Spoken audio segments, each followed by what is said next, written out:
la segunda sesión. Vamos a ver. Y admitir todo.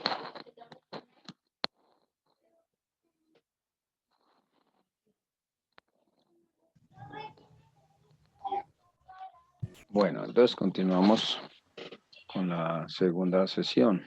Entonces,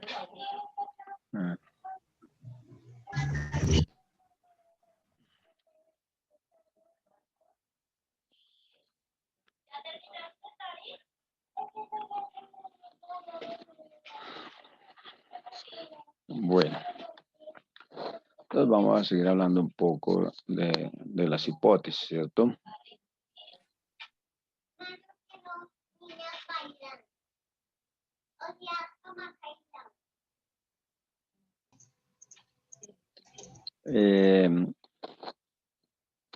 Complementando un poco con la hipótesis correlacionales, pues siempre vamos a tener en cuenta que lo que hacemos es relacionar con dos o más variables, ¿cierto?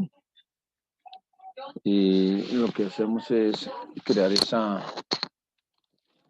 relación que nos permita que establecer las hipótesis correspondientes y que nos ayuden a construir una hipótesis en unos términos que añadan a hacer una buena investigación. Entonces, podemos hablar, si queremos relacionar, por ejemplo, varias variables, vamos a hablar de unos ejemplos, por ejemplo, atracción física, confianza, proximidad física y equidad en el noviazgo, ¿sí? Vamos a hablar de eso. Vamos a establecer una hipótesis con las siguientes variables y las vamos a relacionar, ¿cierto? Atracción física, confianza, proximidad física y equidad en el noviazgo. Entonces vamos a establecer algunas hipótesis, ¿sí? Se me ocurre que vamos a establecer algunas hipótesis. Entonces, podríamos decir una primera hipótesis, a mayor atracción física, menor confianza, ¿cierto? Podríamos decir, otra hipótesis, podríamos decir, a mayor atracción física, mayor proximidad física, ¿cierto? Podemos decir otra, se me ocurre otra hipótesis, a mayor atracción física, mayor equidad. Bueno, vamos a comprobarlo, ¿cierto? Otra hipótesis, a mayor confianza, mayor posibilidad física, ¿cierto?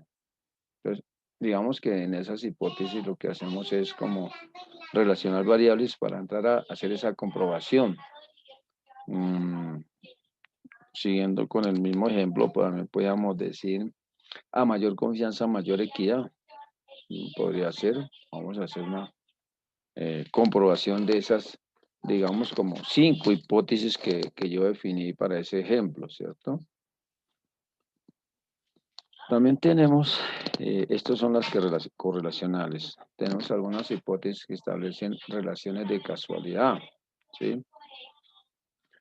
Este tipo de hipótesis no solamente afirman las relaciones, ¿sí? No solamente afirman las relaciones entre dos o más variables,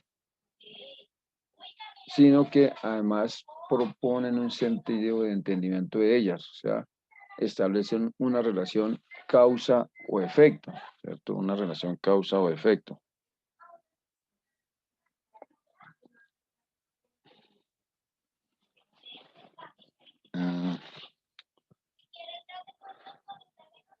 Y vamos a hablar de un ejemplo, ¿cierto? Ejemplo, hipótesis 1.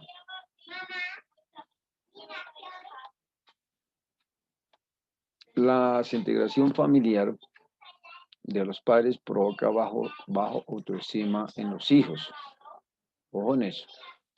La desintegración familiar de los padres provoca baja autoestima en los hijos.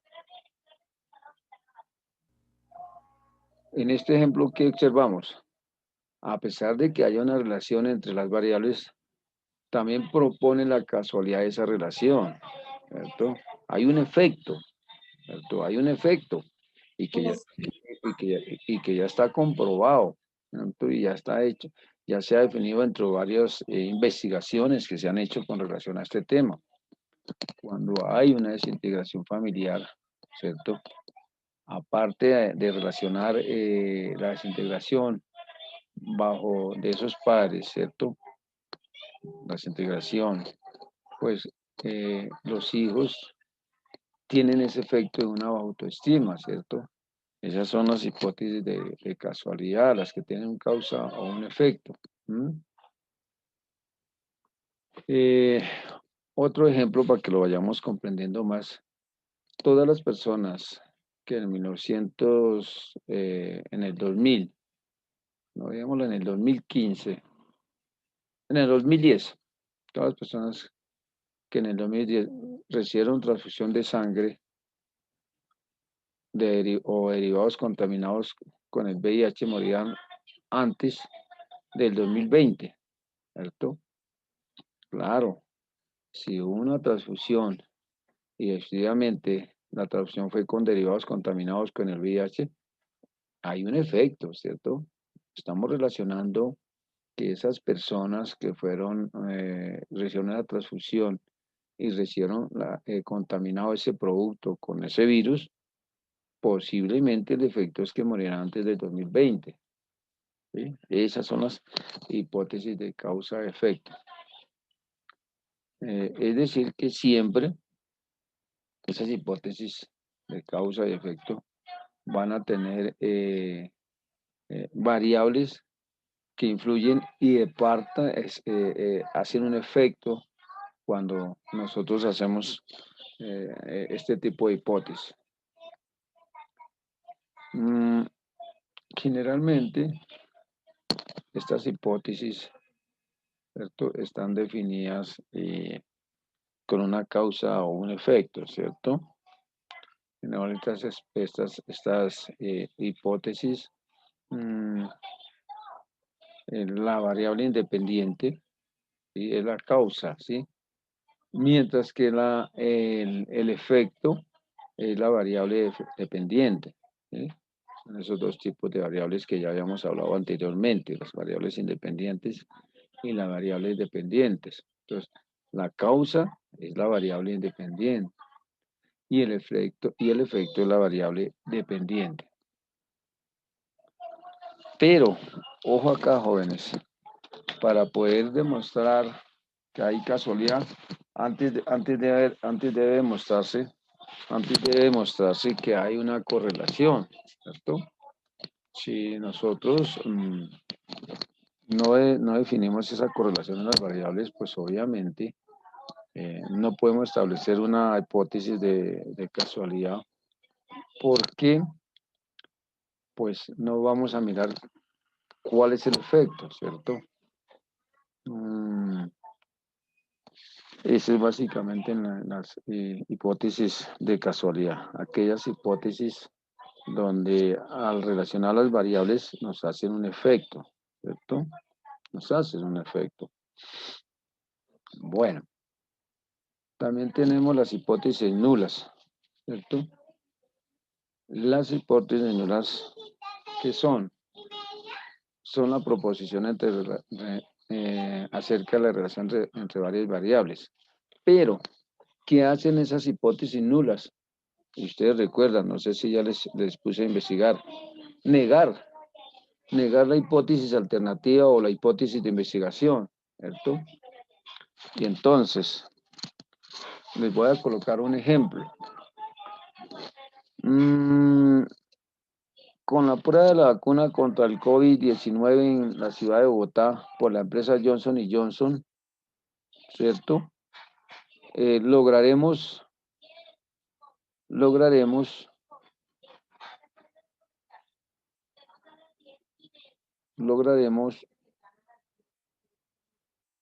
contrarrestar el virus. Ojo acá esta hipótesis.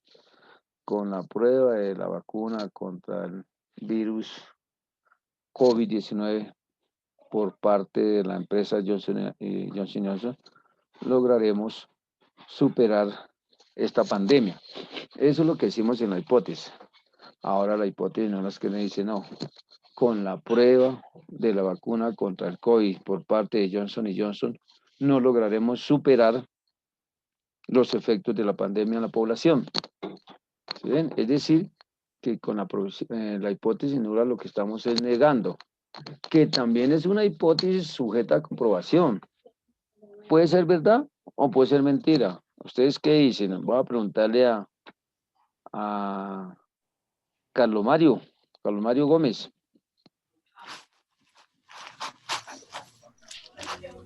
Pues, profe, en mi opinión, yo digo que pues, Carlos Mario, ¿se escuchó lo que dije yo en la hipótesis, cierto? sí, El planteamiento de la primera dije que con la prueba de la vacuna de Johnson Johnson íbamos a superar los efectos de la pandemia en la población colombiana. Eso como sí. hipótesis. En la nula dije que no, que con la prueba de la vacuna de Johnson Johnson en la población colombiana no vamos a superar los efectos de la pandemia. ¿Eso puede ser verdad o es mentira en la hipótesis nula? Pues haría falta una comprobación, ¿no? O tal vez una Exacto. ¿Por qué? investigación que Por- respalde la porque hipótesis. las dos hipótesis son sujetas ¿a qué? A comprobación. Sí, Posiblemente con la primera que estoy diciendo que vamos a superar la pandemia podríamos tener éxito, pero con la segunda, que es la hipótesis nula, que estamos afirmando que no, también podemos comprobar que no vamos a tener éxito. Y puede ser una hipótesis sujeta de comprobación y definir que efectivamente la vacuna no sirvió para nada. ¿Sí o no, jóvenes? señor. Entonces, básicamente eso es lo que es la hipótesis nula, ¿cierto? Que es la que solo nos sirve para refutar o negar lo que afirma la hipótesis de, de investigación, ¿sí? La hipótesis nula lo que hace es que refutar y negar, jóvenes, lo que afirma la hipótesis de investigación. Eh, y diríamos, pero ¿por qué una investigación, una hipótesis nula? Porque es que con mi hipótesis de investigación yo estaría afirmando que lo que yo voy a investigar es cierto, ¿cierto? Entonces, ¿qué haría? Cojo una investigación. ¿Por qué? Porque también yo abrir el campo dentro de una investigación con este tipo de hipótesis debido al proceso, la metodología de investigación que yo adopte, tener esa posibilidad de verdad de definir, oiga, la hipótesis que yo planteé al ser comprobada fue realidad, por lo tanto la hipótesis nula quedó sin efecto. Pero puede suceder lo contrario, que cuando esté desarrollando la investigación me dé cuenta que la hipótesis nula, que también es sujeta a comprobación, era la que tenía la verdad, ¿cierto?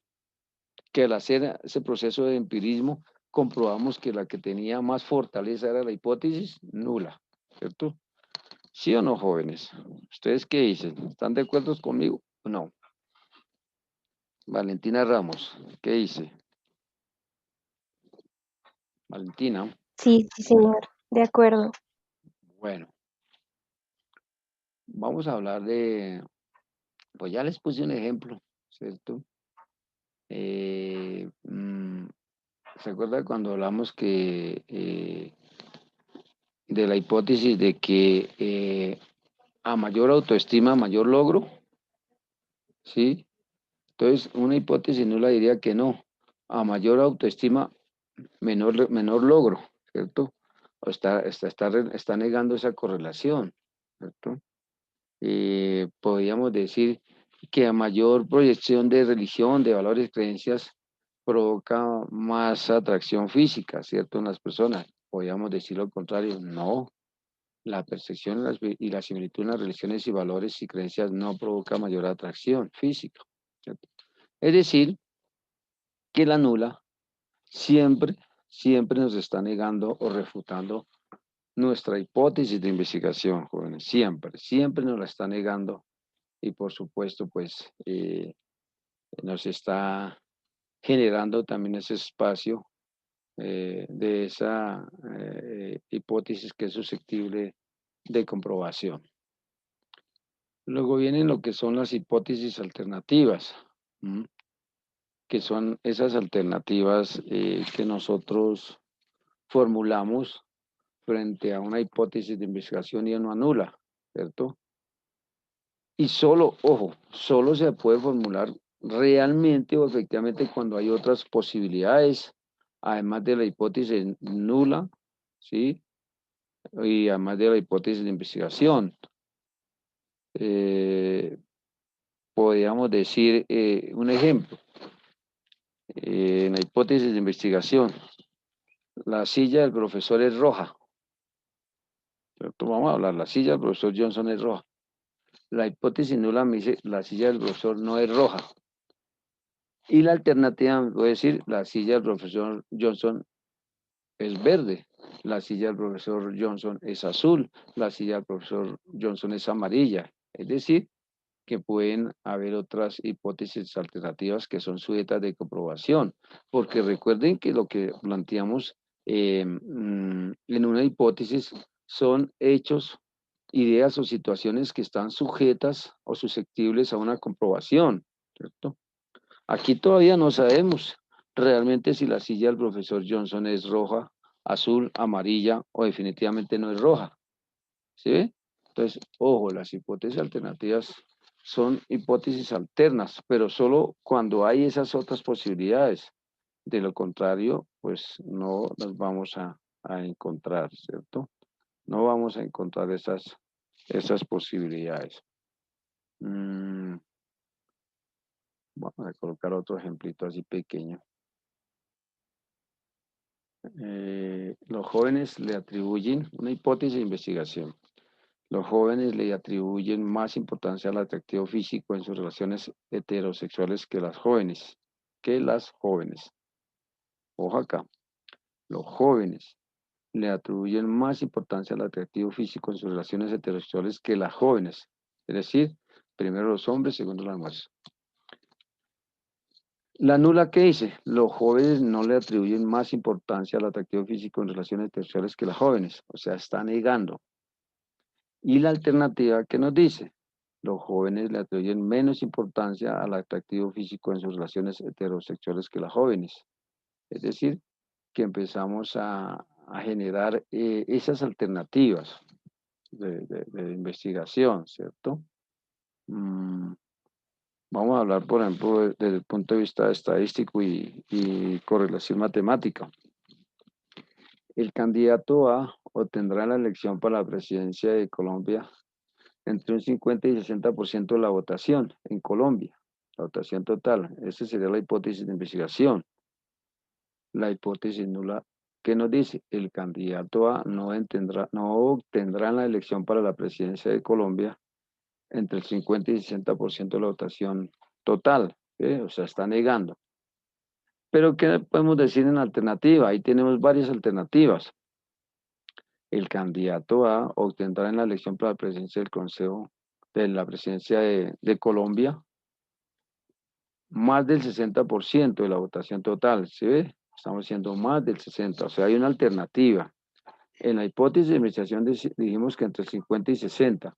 Aquí en alternativa estamos diciendo que posiblemente va a tener más del 60% de la población total, de la votación total.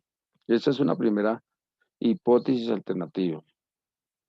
Una segunda hipótesis alternativa, que la podemos también sacar. El candidato A obtendrá en la elección para la presidencia de Colombia menos del 50% de la votación total. Es decir, que estamos, mira, con la hipótesis de investigación que dijimos que está entre el 50% de la votación total, estamos sacando dos hipótesis alternativas, una menor al 50 y una mayor al 60. Y la hipótesis nula, pues me está negando que no, que definitivamente el candidato no va a tener eso, entre el 50 y el 50% de la votación total para la presidencia de la República de Colombia. Entonces, dése en cuenta cómo en estas hipótesis nosotros logramos establecer los diferentes situaciones que deben ser sujetos de comprobación. Luego vienen las hipótesis estadísticas, que es otro tipo de... Son aquellas hipótesis de investigación, ya sean nulas o alternativas, que se convierten en símbolos estadísticos, ¿cierto? Se pueden formar solo cuando los datos del estudio, y esto es importante, que se van a recolectar y analizar, ojo, se van a recolectar y analizar para probar o rechazar la hipótesis son cuantitativos. Por ejemplo, números, porcentajes, promedios, ¿cierto?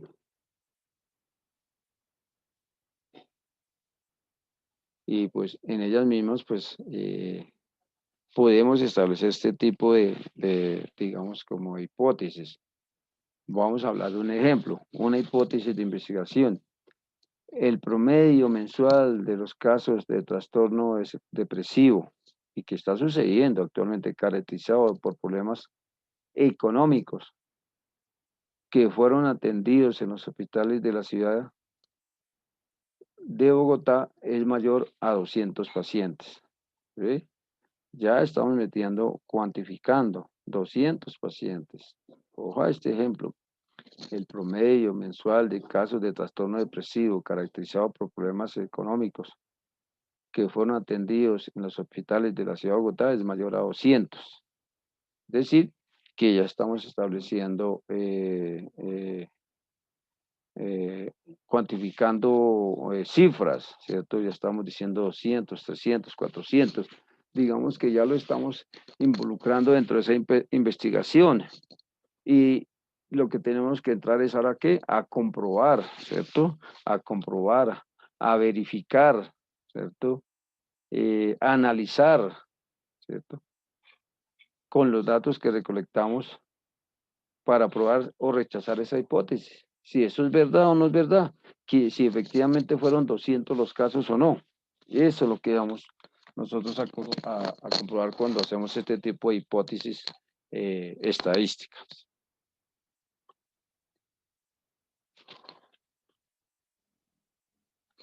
Otra pregunta que generalmente nos hacemos en un proceso de investigación es ¿cuántas hipótesis se deben formular? ¿Cierto? Ahí tenemos que tener claro tres conceptos o tres ítems. Tres conceptos importantes. Primero, cada investigación es diferente, ¿cierto? Algunas pueden contener gran cantidad de hipótesis, ¿cierto? Porque pues el problema que está planteando es muy, muy complejo. Entonces puede tener gran cantidad de hipótesis, ¿cierto? Cuando el problema es demasiado, demasiado complejo. Y la calidad de la investigación no está relacionada con el número de hipótesis, ¿cierto? Que contenga esa investigación. Yo puedo formular varias hipótesis, pero ojo, mi calidad de investigación es otro referente totalmente diferente, porque depende mucho de la metodología que yo utilice para abordar ese proceso de investigación. Depende mucho de las fuentes primarias y secundarias que yo aborde. Depende mucho de los métodos que yo utilice cuando quiero recolectar información a través de las fuentes primarias, es decir, en el campo, es decir, con el público objetivo, ¿cierto? Con la población objetivo. Entonces, digamos que las hipótesis no influyen en la calidad de la investigación. Eso depende mucho del diseño de la investigación. Se debe tener el número de hipótesis necesarios para guiar el estudio. Yo puedo tener una, dos, tres, las que yo considere, ¿cierto? Pero que esas hipótesis sean el referente del planteamiento del problema que yo establecí en este proceso de investigación. Entonces, ahí tiene que ser muy claro que nosotros tenemos que tener una estrecha relación de las hipótesis planteadas con el problema que yo estoy planteando, jóvenes. Ahí tenemos que tener una digamos, como estrecha relación.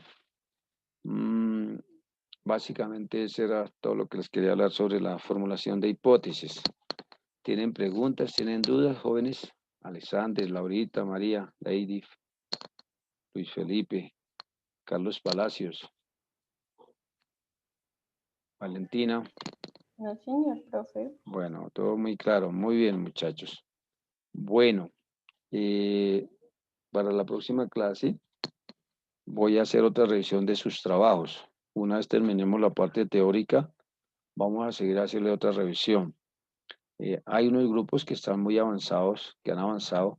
Por favor, los grupos que todavía no han avanzado, avancen en el proceso de investigación, ya que en la semana 15 y 16 ustedes van a presentar ese proyecto final, ¿listo? Entonces, se reúnen, siguen trabajando de manera sincrónica con el grupo, van mirando el